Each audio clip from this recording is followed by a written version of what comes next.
Retention को लेकर आने वाला है एक और नया नियम। गवर्निंग काउंसिल की मीटिंग में लगेगी अंतिम मोहर। नमस्कार दोस्तों, मैं यश तिवारी, आप देख रहे हैं क्रिकेट फटाफट का 1311वां एपिसोड। आज 31 अगस्त की तारीख है और रोज की तरह आज भी आईपीएल को लेकर दिन भर की 10 बड़ी रिपोर्ट, बड़ी खबरें आपकी स्क्रीन पर परोसेंगे। एंड तक वीडियो को देखिए, लाइक और शेयर जरूर कीजिए और चैनल को सब्सक्राइब नहीं किया तो सब्सक्राइब का बटन नीचे हिट कर फटाफट बेल आइकन दबाइए।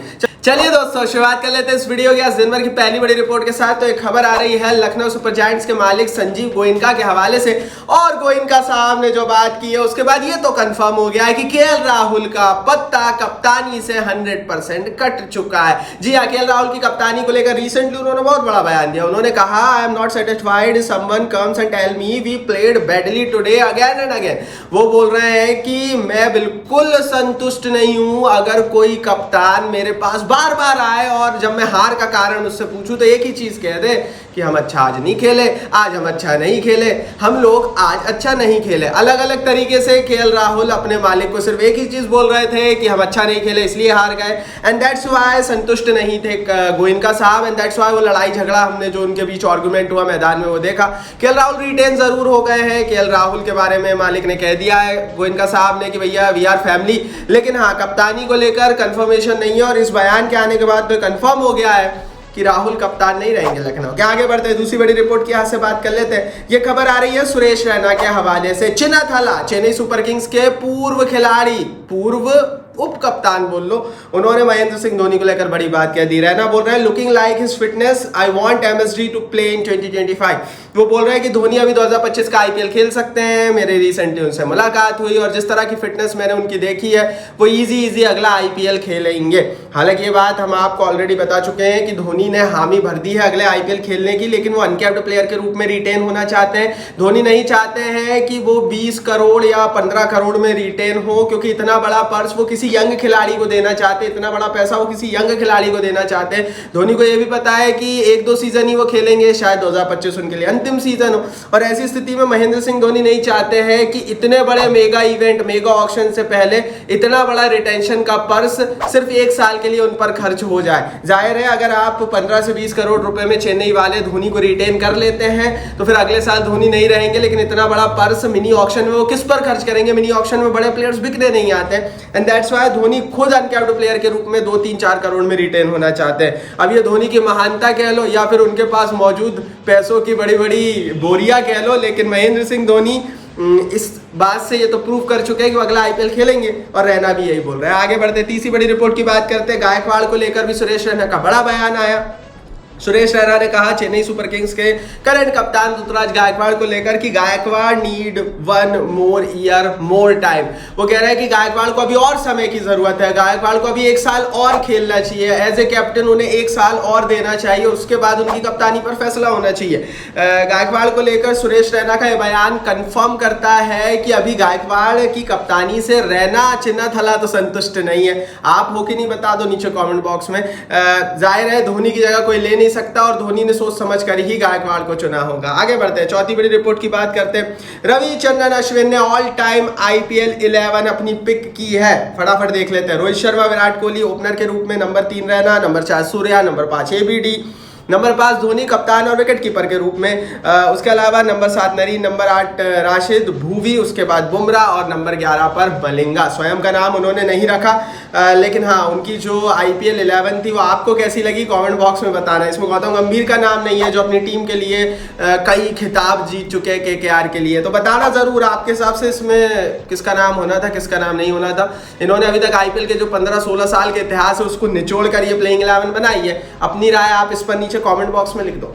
आगे बढ़ते हैं, पांचवी बड़ी रिपोर्ट की बात करते हैं। तो ये खबर दोस्तों निकल कर आ रही है 2 बाउंसर रूल के हवाले से। लास्ट आईपीएल में एक नियम आया था, जो नियम था 2 बाउंसर रूल, जिस नियम के तहत प्रत्येक ओवर में हर टीम या हर तेज गेंदबाज 2 बाउंसर, लेजेंड बाउंसर फेंक सकता था। पहले नियम यह हुआ करता था और अभी भी इंटरनेशनल क्रिकेट में तो यही नियम है कि आप एक ओवर में मात्र एक ही लेजेंड बाउंसर फेंक सकते हो। लेकिन हाँ, आईपीएल में 2 हो गया था, जिसके तहत तेज गेंदबाज ज्यादा ताकतवर हो गए थे और जिसका फायदा तेज गेंदबाजों को मिल रहा था। लेकिन अब रिपोर्ट यह है कि बीसीसीआई इस नियम को रिव्यू कर रहा है और रिपोर्ट यह है कि अगले साल इस नियम को स्क्रैप किया जा सकता है। भारत के डोमेस्टिक क्रिकेट और आईपीएल में यह नियम पिछले साल ही इंट्रोड्यूस हुआ था और लगता है कि 2025 में यह नियम नहीं रहेगा और 2025 में मात्र एक ही बाउंसर वाला नियम रहने वाला है। क्रिकेट के इतिहास में से कई नियम आए हैं जो कि 1-2 साल रहे और उसके बाद उन्हें हटा दिया गया। क्रिकेट की बेहतरी के लिए नियम आते हैं लेकिन इवेंचुअली वो क्रिकेट का बुरा कर जाते हैं। हालांकि पिछले साल के आईपीएल में हमने देखा, ऐसा लग रहा था कि इस नियम के आने के बाद लो स्कोरिंग मैचेस होंगे, लेकिन आईपीएल में बहुत हाई स्कोरिंग मैचेस हुए और इसीलिए इस नियम को स्क्रैप किया जा रहा है।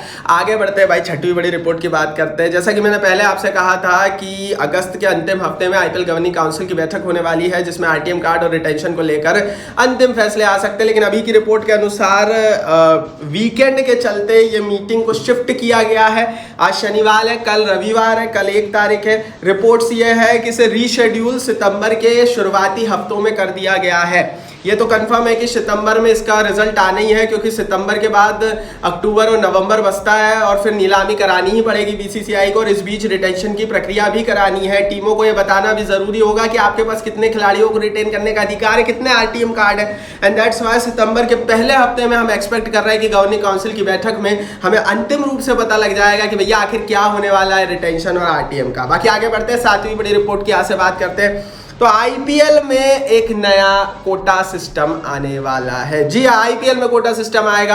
आखिर क्या होता है कोटा सिस्टम और आईपीएल रिटेंशन में पहले भी आ चुका है, कैसे काम करता है वो समझ लेते हैं। दरअसल दोस्तों होता यह है कि जब भी मेगा ऑक्शन होता है उससे पहले हर टीम के पास बहुत कम खिलाड़ियों को रिटेन करने का अधिकार रहता है और इस छोटे रिटेंशन में विदेशी और अनकैप्ड खिलाड़ियों के अधिकारों की रक्षा करने के लिए कोटा सिस्टम लाया जाता है, जिसमें कहा यह जाता है कि मान लीजिए एग्जांपल के लिए अगर आपको 5 खिलाड़ियों को रिटेन करने का अधिकार है ना, तो उसमें से दोस्तों कम से कम एक अनकैप्ड प्लेयर तो होना ही चाहिए और 2 से ज्यादा विदेशी प्लेयर नहीं होना चाहिए। अब इसको समझिए, एक अनकैप्ड प्लेयर कम से कम होना चाहिए, मतलब कि एक ऐसा अनकैप्ड भारतीय खिलाड़ी होना ही चाहिए आपके रिटेंशन में। बेशक आप उसको 4, 5 या 6 ही करोड़ दो, कम पैसे दो, लेकिन रिटेन होना चाहिए अनकैप्ड प्लेयर, ताकि भारत के डोमेस्टिक खिलाड़ियों को रिटेंशन में जगह मिल सके। तो भाई 2 से ज्यादा विदेशी आप रिटेन नहीं कर सकते। ये इसलिए कि भैया कि कम आप ऐसा ना कर लो कि सारे बड़े विदेशियों को रिटेन कर रख लो और नीलामी में कोई जाए नहीं। एंड दैट्स वाई दोस्तों कोटा सिस्टम रहेगा, मिनिमम एक अनकैप्ड खिलाड़ियों का रिटेंशन और 2 से ज्यादा विदेशी प्लेयर। कोई भी टीम अगर 5 रिटेंशन आते हैं तो रिटेन नहीं कर पाएगी। ये कोटा चेंज होता रहेगा नंबर ऑफ टोटल रिटेंशंस के आधार पर। अगर बीसीसीआई मात्र 3 खिलाड़ियों को ही रिटेन करने का अधिकार देता है तो हो सकता है दोस्तों एक अनकैप्ड हो, एक विदेशी हो, एक कैप्ड हो। अगर बीसीसीआई 7 खिलाड़ियों को रिटेन करने का अधिकार दे देता है, 2 आरटीएम कार्ड दे देता है, तो उसमें भी कोटा अलग हो सकता है। लेकिन ये कंफर्म हो गया बीसीसीआई के हवाले से कि कोटा सिस्टम आने वाला है। ये कोटा सिस्टम थोड़ा सा अलग है और ये रक्षा करता है। पहले भी जब मेगा ऑक्शन रहे हैं तो ये आता रहा है और पहले भी जब बड़ी नीलामी रही है तो अनकैप्ड खिलाड़ियों के लिए कोटा रहा है। तो जाहिर है इस नियम से हमारे देश के डोमेस्टिक खिलाड़ियों को बहुत फायदा होने वाला है और इस कोटा सिस्टम के लिए एक लाइक तो, इस कोटा रूल के लिए लाइक तो बनता है। आगे बढ़ते हैं दोस्तों, 8वीं बड़ी रिपोर्ट की यहाँ से बात करते हैं। तो जहीर खान ने फेवर किया है इम्पैक्ट प्लेयर रूल का। लगातार भारत के कई बड़े खिलाड़ी इम्पैक्ट प्लेयर रूल के खिलाफ बातें कर चुके हैं। विराट कोहली, रोहित शर्मा, धोनी, ये तीनों ने एक ही स्वर में इम्पैक्ट प्लेयर रूल के खिलाफ बात की थी। लेकिन जहीर कुछ और सोचते हैं। वो बोल रहे हैं there is no space for half allrounder but if you are a genuine allrounder no one can stop you. वो बोल रहे हैं कि इम्पैक्ट प्लेयर रूल से ऑलराउंडर्स का रोल खत्म नहीं होता है। अगर आप हाफ ऑलराउंडर हैं तो आपको वैसे ही कहीं स्पेस नहीं मिलेगा, लेकिन अगर आप सचमुच जेन्युइन ऑलराउंडर हो तो कोई सा भी नियम आ जाए, इम्पैक्ट प्लेयर रूल क्या कोई सा भी रूल आ जाए, आपकी जगह टीम में रहेगी ही रहेगी। उन्होंने बड़े बड़े उदाहरण दिए। उन्होंने साफ कहा कि हार्दिक पांड्या एक प्रॉपर ऑलराउंडर है और कोई सा भी नियम उनको टीम से बाहर नहीं कर सकता। हाँ, अगर आप हाफ ऑलराउंडर हो, मतलब आप गेंदबाजी या बल्लेबाजी के किसी भी एक पक्ष में बहुत ज्यादा कमजोर हो, तो फिर शायद ये नियम आपकी धज्जियां उड़ा देगा। ये बोल रहा है जहीर खान। इस पर आपकी क्या राय है कमेंट बॉक्स में बताओ। आगे बढ़ते हैं, 9वीं बड़ी रिपोर्ट की बात करते हैं। तो भैया हरभजन सिंह ने वो कंफर्म कर दिया जो शायद हम पिछले 3-4 महीनों से बोल रहे थे। हम आपसे लगातार बोल रहे थे कि रोहित नीलामी में जाएंगे। अब भज्जी को है अंदर की जानकारी, भज्जी ने कंफर्म किया, कल बयान दिया कि interested to see where Rohit will go. DC और एमआई वो बोल रहे हैं कि इंटरेस्टिंग होगा ये देखना कि रोहित शर्मा किस टीम में जाएंगे। उन्होंने ये कंफर्म कर दिया इस बयान से कि रोहित शर्मा नीलामी में तो जा रहा है, क्योंकि ये सवाल ही तब उठेगा कि वो किस टीम में जाएंगे जब वो नीलामी में जाएंगे। और भज्जी के इस बयान से ये तय हो गया है कि हमें रोहित शर्मा नीलामी में दिखेंगे। अब देखते हैं आगे क्या होता है, कुछ भी कभी भी हो सकता है। आईपीएल भैया हमने पिछले साल ही देखा था, हार्दिक पांड्या पहले गुजरात ने रिटेन किया, फिर ट्रेड कर दिया, पहले ये खबर आ गई कि नहीं जाएंगे, फिर कप्तानी को लेकर खबर आ गई और फिर रोहित शर्मा को अचानक से हटा दिया गया।